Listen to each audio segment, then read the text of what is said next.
Hi you guys, and first off, happy new year. Welcome to 2023, you guys. So we all know what the new year means. It means it's time for another reading year. We're setting our reading goals, we're setting, our reading plans, our TBRs. So that's what I'm doing today. We are setting up our January TBR.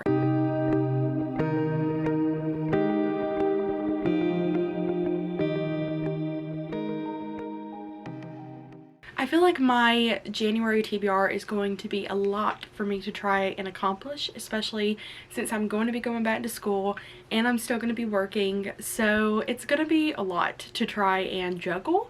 But honestly, the mood I'm in right now, I'm just ready to read anything and everything possible. I want to dive right back into fantasy because I have missed it so much. I feel like I have not read a fantasy book in a while now. I'm also doing an exciting thing for a book club this month, and I'm also still continuing my Harry Potter read along as well. So we're going to be reading 2 of the books of Harry Potter, the 4th and the 5th one. So the 5th one's huge and that's enough said. I'm also doing 2 buddy reads that are going to be bigger books. So let's just go ahead and get into it and explain my entire reading plan for this whole month of January. So I don't really know which book I'm going to start off reading. I just know that these are all on my TBR and I will be picking them up.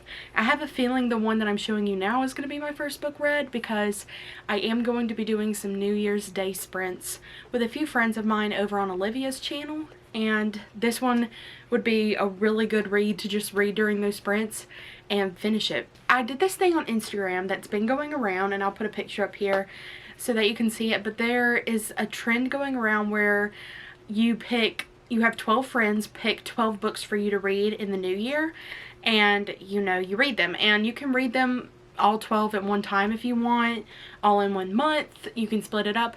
I wanted to do one a month and split it up that way, so I'm going to be reading one of those off of that list, and I'm going to be reading Every Hearted Doorway by Seanan McGuire. This one was recommended to me by Hope, and I will put her Instagram link down on the bottom and her YouTube link. I love her so much. She has really good picks, and I feel like we have pretty similar reading taste, especially when it comes to fantasy, so I have a good feeling that I'm going to enjoy this one a lot. I know this is part of a series, the first one in a series, but I honestly have never read anything by Seanan McGuire, so I have high hopes for this one. This book we're starting out with less than 200 pages. It's about 170-ish, and I just love the cover of this one. Let me just show you guys a little close-up. The little door and the little lights around it in a forest looks right up my alley. From what I've heard about this book, people say it's kind of like a really dark and twisted kind of fairy tale. So that's all that I know, honestly, about it. So the only thing I know going into this book is that it's a twisted fairy tale, it's dark, and Seanan McGuire is a really big name in fantasy, and I've been dying to try out one of her books, and this year is going to be the year. So it says, Eleanor West's Home for Wayward Children. No solicitations, no visitors, no quests. Children have always disappeared under the right conditions, slipping through the shadows under a bed or at the back of a wardrobe, tumbling down rabbit holes and into old wells and emerging somewhere else. But magical lands have little need for used-up miracle children. Nancy tumbled once, but now she's back. The things she's experienced, they change a person. The children under Miss West's care understand all too well, and each of them is seeking a way back to their own fantasy world. But Nancy's arrival marks a change at the home. There's a darkness just around each corner, and when tragedy strikes, it's up to Nancy and her newfound schoolmates to get to the heart of things, no matter the cost. I'm also very connected to Seanan McGuire in a way because she is a big fan of the horror genre with movies and books, and so am I. So I feel like me and this book are going to get along very well. I'm going to go ahead and talk about these because we pretty much know the gist of this by now with my TBRs, but I'm going to be adding Harry Potter and the Goblet of Fire, which is the 4th book in the Harry Potter series. I'm very excited to get to this one. I've basically, since we're doing 2 books for my read along January, I'm going to be spreading it out a little bit more, so you basically get 2 weeks to read each of these books because the 4th and the 5th look like they're the biggest books in my opinion. So this book has 734 pages, and it I just feel like this is going to be my favorite one. I have seen the Goblet of Fire movie. I really like this one because it contains a tournament, and I'm really big into books that have competitions, especially when it's like a fantasy competition, and this just sounds so good. And I love the movie, so I have no doubt that I'm going to love the book even more, and this is the one I have been anticipating. And the next one that's coming in at 870 pages, which will be the biggest book I have ever read, is Harry Potter and the Order of the Phoenix. This is the 5th book in the Harry Potter series. This one I'm also very excited to read because I heard of a certain character that comes into play in this book, and I have been waiting to meet her. I have also watched this movie. I think this is the last movie that I saw when I did watch the Harry Potter movies though, so I'm excited to see what it's like now when I go to watch the movies after I've read the books, and I just know that these are going to be so amazing. But they are some chunkers. Like together it's like 1,500 pages, probably more, so it's going to be a lot to get through both of these. But again, I have a very slow week for this first week of January and a pretty slow week for the next week of January, so I'm going to be getting in as much reading as possible. I also have very easy classes this semester, so I'm going to be trying to get in much reading done as possible, especially like without, with school, having schoolwork to do and things like that. And one exciting thing that I'm definitely going to be participating in for this month is my friend Jordan over at Bookish Gem. She is starting her very own fantasy book club, and I am so excited for it. Everybody on here knows that I love fantasy. It's a big part of my life. I love fantasy movies, books, anything that has to do with fantasy. Most of the time I'm all in it. And so when Jordan reached out and asked if I wanted to help be part of a co-host to kind of set things rolling and get it started, of course my answer was yes. So Jordan picked out this book, Wishtress by Nadine Brandis. I want to say that's how you say your name, but sorry if I butchered that. But me and my friend Elizabeth over at Ponytails and Paperbacks both are going to be helping Jordan co-host, and we're going to read this book and discuss it with her. We have sprints that are scheduled, and we have a live discussion scheduled as well. I will make sure to leave the Discord link that has all of that information down below in the description, so go make sure to check that out. And she has all the information on her Instagram as well. I know that this book I love the cover because you get like a cold and hot kind of thing with the orange and blue and the different leaves. I know that there's this girl, her tears grant wishes. I'm not exactly 100% sure how it works. I do believe this is a enemies to lovers story as well, which when you get a young adult fantasy, that's mostly what you see is enemies to lovers, which I do not mind at all. It's just a book that I have already had my eye on simply based off of the cover alone, so I have no doubt that this one is going to be a great read. And I have not read a young adult fantasy since probably, it's been a little bit, it's probably been since November, like last month, but it feels like it's been a while, so I'm excited to pick up another one and get back to my roots, if you will, in this month. So our main character Mirth, she cries, obviously everybody cries, but she cries in a way where her tears grant wishes, but then she finds out she is cursed and she has to travel to this well, or the next tear that she sheds is going to kill her. So she has to journey and make sure that she stays, composed and everything so that she doesn't cry.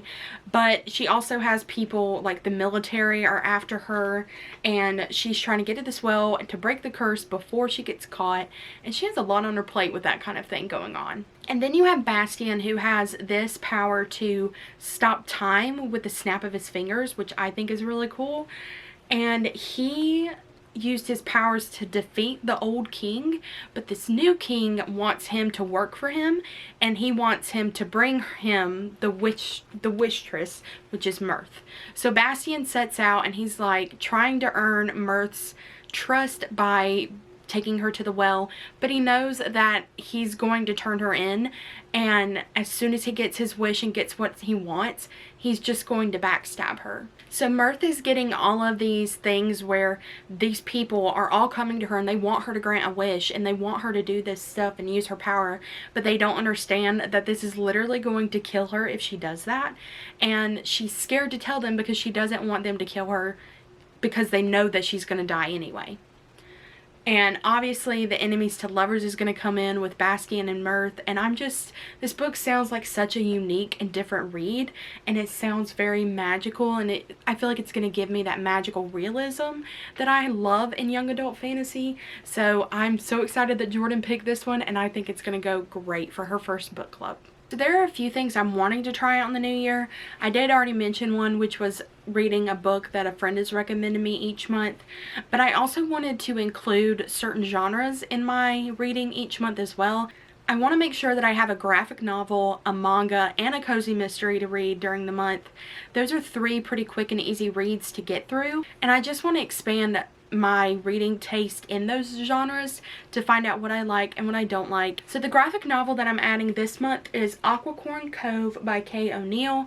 I believe I was sent this by my friend Elizabeth over at Ponytails and Paperbacks, if I remember correctly. Somebody sent this to me and I believe it was her. But this one looks so stinking cute. It's magical and it's fantasy as well. I think this is the same author that wrote The Tea Dragon Society, which is also a graphic novel that I really want to get into. And it's also blurbed by Tilly Walden. She is a young adult graphic novel writer and she has written amazing graphic novels. And the artwork in this one is stunning. So I'm very excited to grab this and see what it's like. And again, it's going to be a very quick and easy read. So you have Lena, and she travels back with her dad to where her aunt lives, who she has missed dearly, and she's rediscovering her love for the ocean and the water, and she stumbles upon these creatures called aquicorns, which kind of look like a seahorse in a way, but they're a little bit different, and she rescues an injured one and brings it to her aunt, but her aunt seems to know a little bit more about these strange creatures than she's admitting to Lena. I have heard that this one is very, you know, fantasy based and very magical, but it also deals with a lot of hard-hitting subjects like grief and loss and dealing with like protecting your family or protecting people you love and standing up for yourself and standing up for things that may not be able to stand up for themselves either. So I'm excited to get into this one and just fall in love with it like everybody else does. So the manga that I've added is the first volume of The Way of the House Husband. I believe that it's by Kousuke Oono or Oono. I, again, might have butchered that name. So a friend that I used to work with actually recommended this one to me. He said that it's really funny and that this guy is just kind of like a golden retriever man, so he's very, you know, like follows his woman around and he's just like super cute, and again, he's a house husband, and he just says it's very funny and he thought that I would love it, so I went ahead and picked it up. So it says he was the fiercest member of the Yakuza, a man who left countless underworld legends in his wake. They called him the Immortal Dragon, but one day he walked away from it all to travel another path. The path of the house husband. The curtain rises on this cozy Yakuza comedy. So it's like a funny, cozy manga read, and I think that's just exactly what I need. I've been kind of reading my manga series that I own. So I've been reading Witch Hat Atelier and The Spy Family and getting into books like that, but I also want to start something new, and I think that that's the way I'm gonna go for this month and read this one because it just sounds so adorable. It was honestly hard to pick out a cozy mystery that I wanted to read because there are so many that I own and I kind of like pairing them with how I'm feeling, but I kind of wanted to try out this one because as soon as I picked it up, I had already wanted to start reading it, but I was in the middle of reading other things and it just, you know, wasn't the time. But now it's the time. So I'm going to be reading Killer Chardonnay by Kate Lansing. And this is a Colorado wine mystery. It's the first in a series and it just sounds so cute. It's blurbed and says, "We'll steal your heart and pair it with a smooth mystery in this sparkling debut."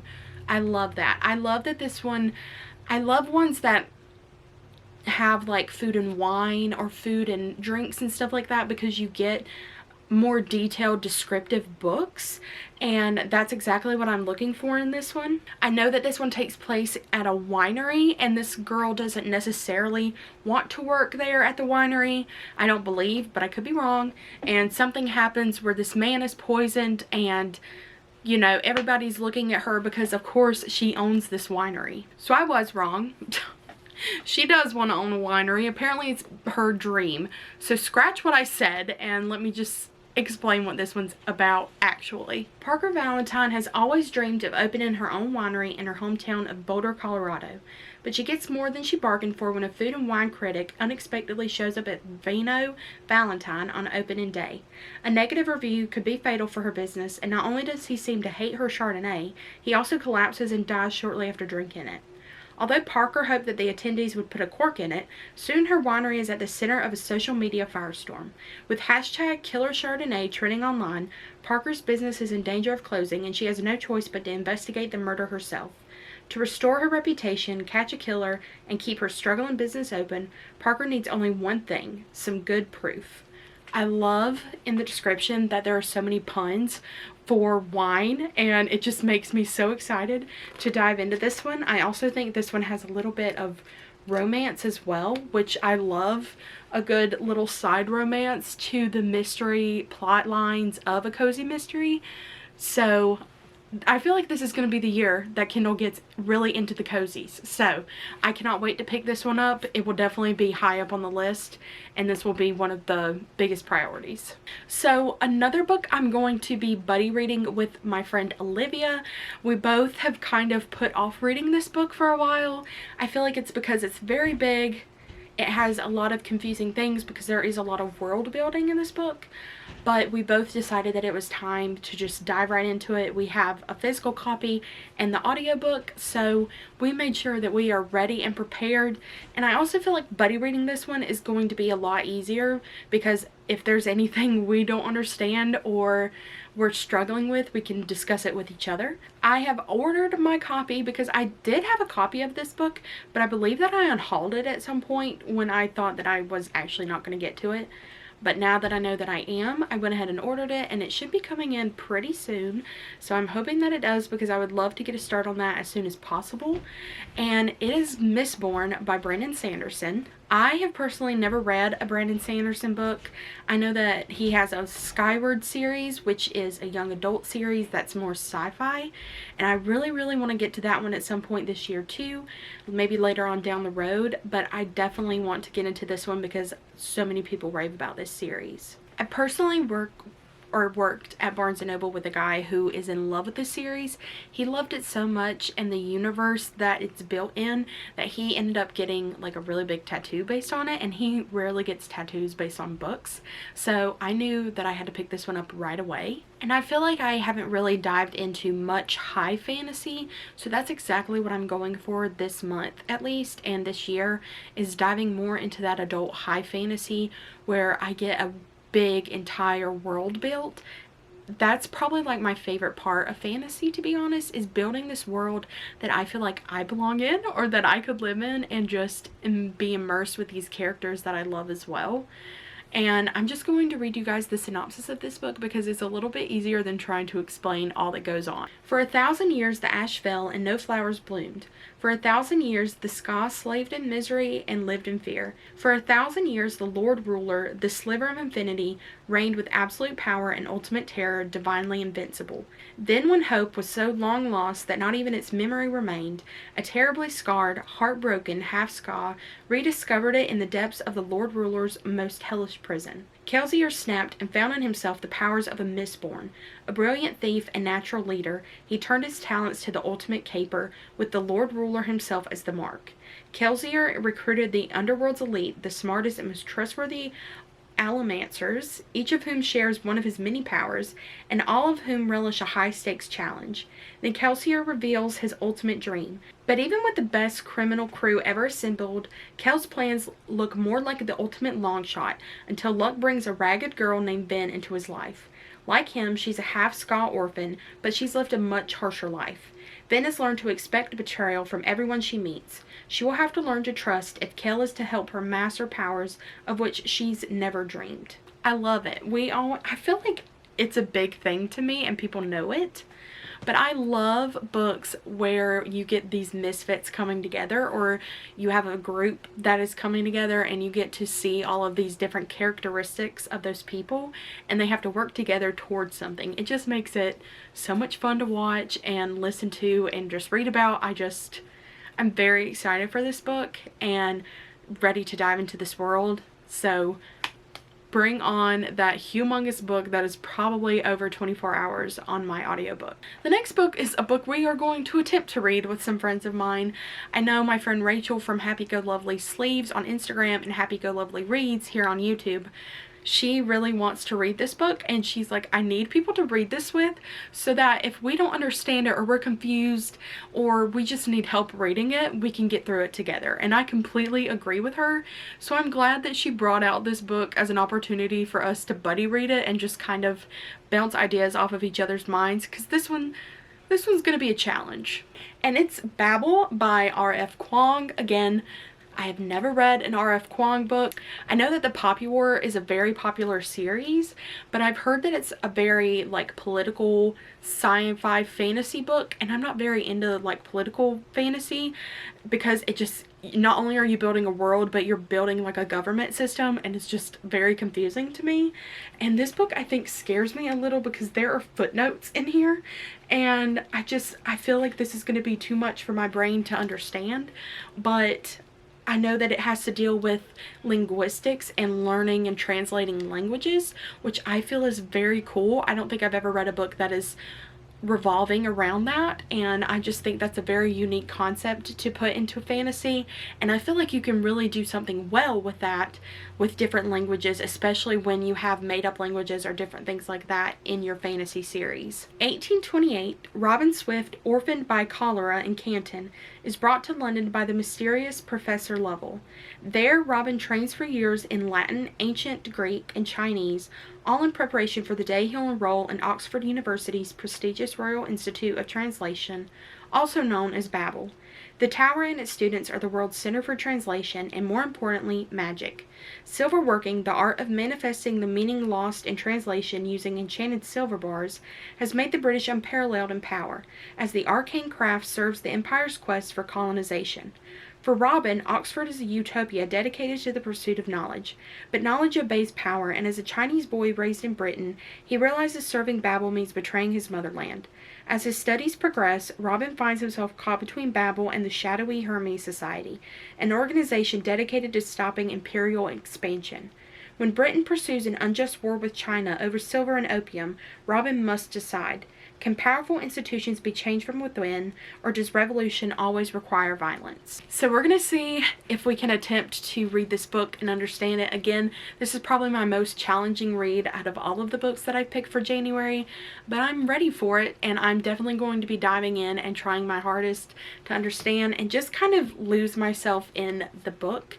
I've heard that it's very magical and people have a hard time explaining it, but I have had a few friends tell me that it's really good and the setting is perfect, and you just have to focus on the characters and the setting and things like that, and it kind of starts to fall in place as you continue reading. So those are all the books that I plan to get to in January. I'm sure if things come up that I might not get into all of them, but those are my hopefuls that I'm, hoping that I can get to. I'm so excited for the new year to bring me some new books that I love, some reading, and just hopefully all the reading possible. But it's going to be a great year, especially for reading. I'm calling it now, and I hope that it's going to be the same for you guys.